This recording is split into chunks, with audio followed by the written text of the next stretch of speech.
You ever heard about him? Yeah, he's the The Russian guy guy. that built Coral Castle in the US. The way he was able to move those big blocks of stone is because his grandfather taught him the secrets of the ancient Egyptians. No, And even to this day, no one really knows how he did it because like he would just stop building as soon as anyone showed up. But yeah, a lot of those stones were like multi-ton blocks of stone that yeah. he like moved up hills and stuff like that without any machinery. So Nobody even seen him do those structures either. Like they would come out to his house and they would be built. So I mean, it didn't take him like huge amounts of time.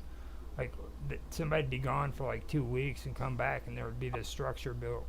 And they had no clue how he did it in that short amount of time. I do remember that story. yeah, and a couple of guys have tried to actually beat him up to get the information out of him on how he did it, and then he actually packed up the entire structure and moved it like 50 miles down the road, Yeah, like the whole yeah. complex. I do remember that story. Now, when you were getting into that, when you were talking about Area 51 and the levitation thing, do you remember the old stories about the Germans when they uh, invaded Egypt during World War II and they went down into the pyramids? And they said that I know a little bit about it. that's what that conversation Yeah, I was. know a bit about it. Well, because it wasn't just the Germans; it was the British as well. The British made one of the temples under the ground. It's called the Assyrian. No, not the Assyrian. Yeah. The Serapeum. Okay, which is one of these ones that had these huge sarcophaguses, way too big for a human to be in, with like 10-ton lids on them. And anyway, the British used that as a outpost in World War One, I think. And they were also the same people that blew the nose off the Sphinx with a cannon or something like that. Hmm. And I believe that those sarcophaguses actually had some of the ancient texts from the Library of Alexandria and stuff like that in there, where they preserved them. But they were found empty after World War One. So Hmm. someone moved those big lids, and yeah, and the Germans had a special SS segment that was like especially for gathering ancient texts around the world. So Hitler sent them to uh, ancient India, ancient Tibet, and places like that to gather all these like ancient texts, because he believed that like he also believed in these ancient Hyperboreans and like the basically ETs, what we call today, because like the Germans had like these psychic ladies that was able, like from the Vril Society, that was able to tap into The Vril. telepathic communications with alien beings and stuff like that. And so the story goes that the Germans somehow got high tech anti grav technology way back then, and there's this huge like conspiracy about who actually won World War II, and what kind of deals were struck between the Germans and the US and stuff like that, on where this technology went after Operation Paperclip and whatnot.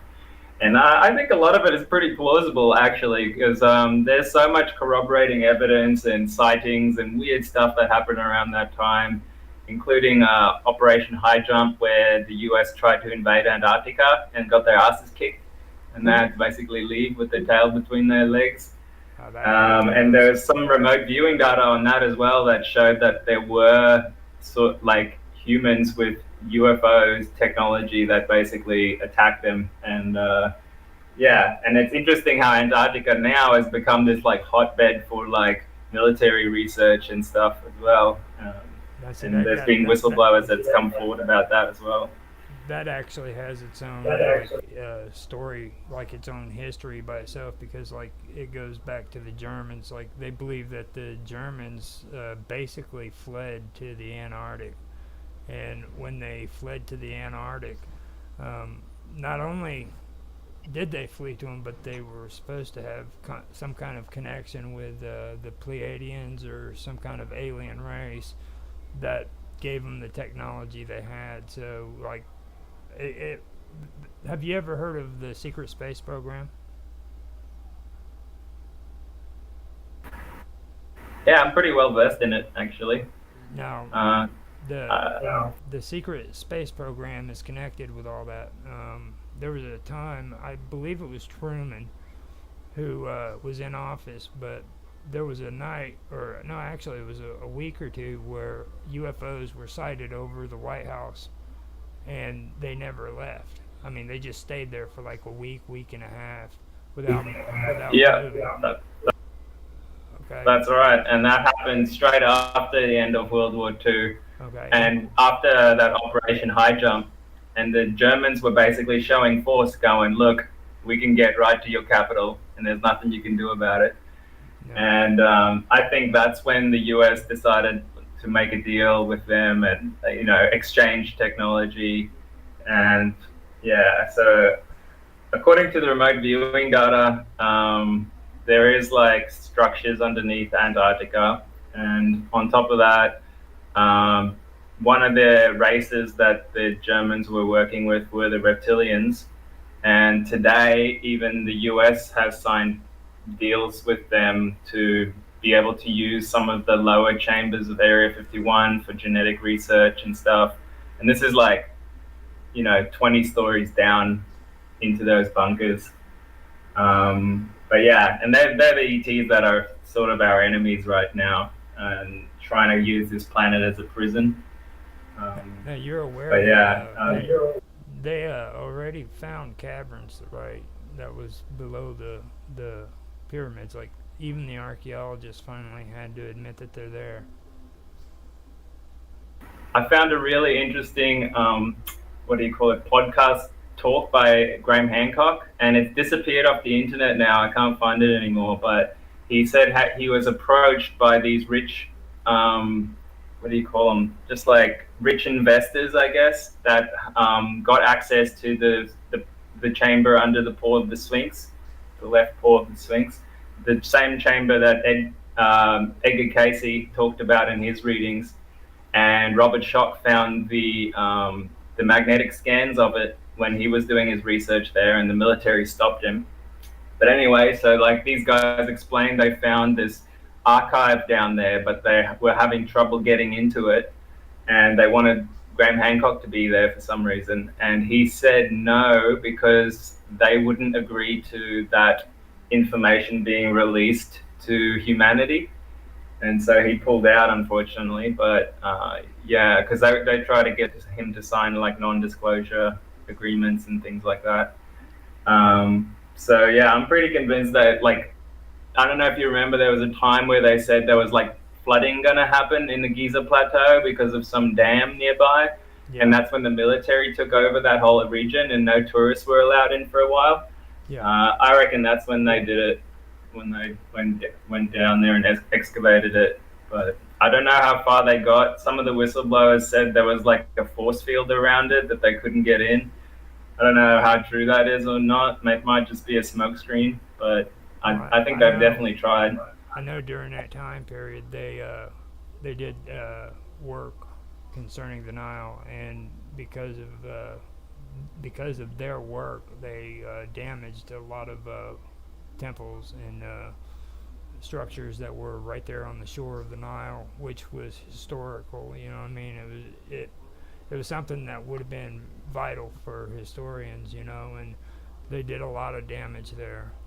Excuse me. Yeah, Okay, can you guys elaborate on the Pleiadians? Because when you guys are talking, I was just looking that up, and there's like some type of deal with the government and the Pleiadians. Like they're literally mentioned on IRS.gov. I've never heard of them until you hmm guys started talking about them, but it seems to be, I guess, common I'm knowledge. I'm still trying to get through the Akashic The records with you. uh, Like, you, if you I have So questions to add to what you're talking about. I now, know. I can tell you a little bit about it. You'll have to look it up a bit of it yourself. There was a really good channeling that was done a few years ago by Barbara Marciniak. It's called Bringers of the Dawn. I recommend checking that out and like having a listen. Uh, Often they are said to be the good ETs, like the free will liking ETs.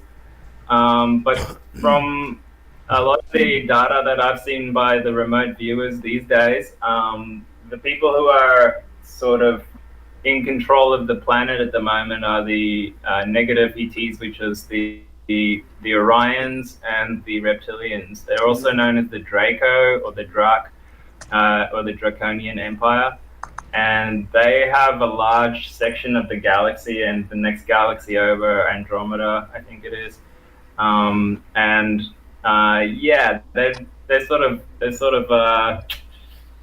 more of a predatorial type I species. just downloaded a book on it, and I'm gonna watch what you're talking about. Yeah, I never knew that this was just common knowledge. Like, I mean, I know now they're talking about aliens, but this is dated to like 1992, some type of document. It looks like they asked to get a 501c3, and I don't know. It's just crazy. Can you share that link in the chat?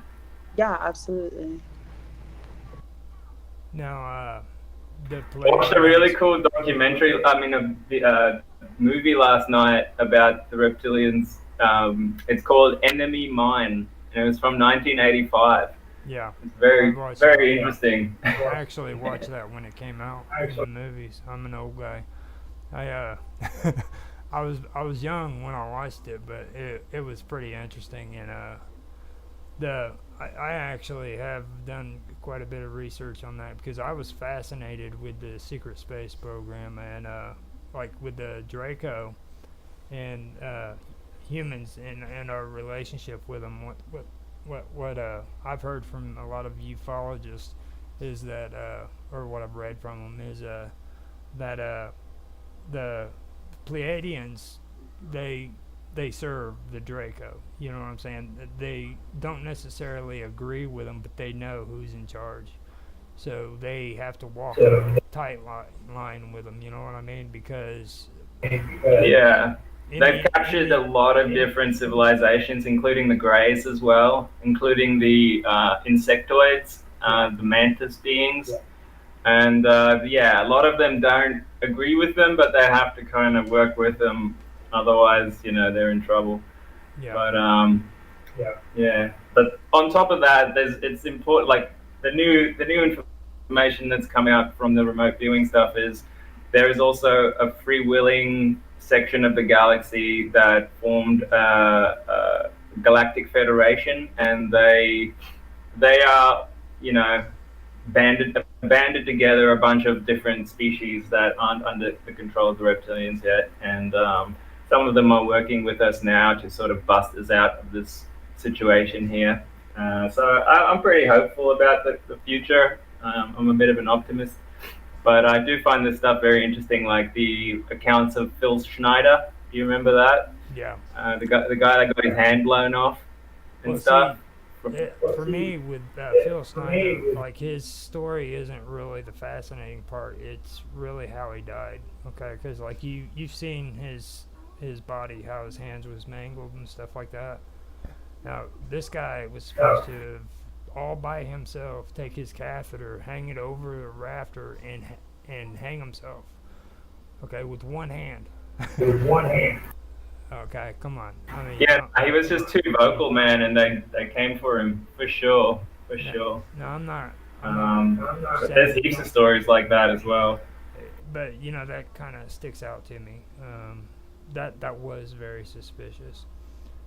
There's a couple of situations. Yeah, it took me many years to take him seriously. Like I had to get a lot of other background information first before I was like, wait a minute, this kind of lines up with what he said. And so I downloaded every talk that he's ever done, and yeah, just the kind of detail he would go into, and you could just sort of tell by his demeanor he didn't really want to do it, but he felt like he needed to get the information out. And yeah, his stories are just like wild.